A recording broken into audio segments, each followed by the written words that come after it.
Coach Davis here. Wanted to talk to you a little bit about worry.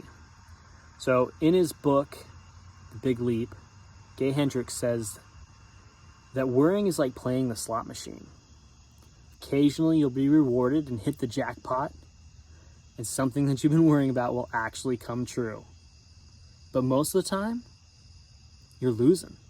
You spend a lot of time, a lot of energy, a lot of effort worrying about things that aren't going to happen. We spend a lot of time, a lot of energy, put a lot of extra stress on our life, worrying about things that aren't going to happen.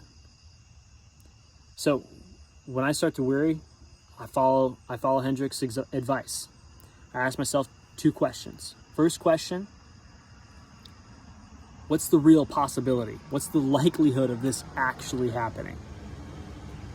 And a lot of times, it's a small likelihood. It's really not a big chance for this to happen. The things that I'm spending all this energy worrying about, being stressed about, like getting all this negative energy about, the likelihood is super small or non-existent. And then I ask myself,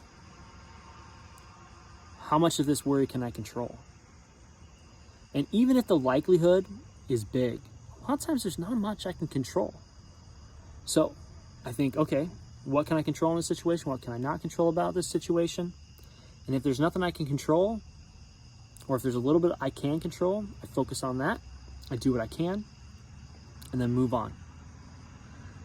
But if I don't at least ask these two questions, then I spend all this time just going over and over and over the same thoughts over and over and over again in my head, and just getting anxiety and stress and frustration. So, I'll give you an example. My son, 14 years old, he's been stung by a bee.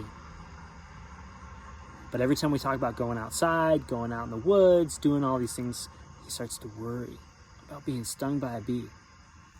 Now, the likelihood, the reality is, it happened. It can happen. He can be stung by a bee. It's a small likelihood, but it's happened. So what we move on to is, what can we control? He wears long sleeves, wears long pants. We are careful about where we go to. We're vigilant of what's going on. And then when you see a bee, what's our process for getting through it? So if you want to follow Hendricks' advice, ask yourself these questions. One, is this a real thing? Is there a real likelihood of this actually happening? And two, what are the things I can control about this situation? If you can ask yourself those questions, hopefully it'll knock you out of that worrying cycle and get you back on track and not be really controlled and in this loop of negativity and worry and frustration. How real is this? What's the likelihood? What can I control about the situation? Make it a good day.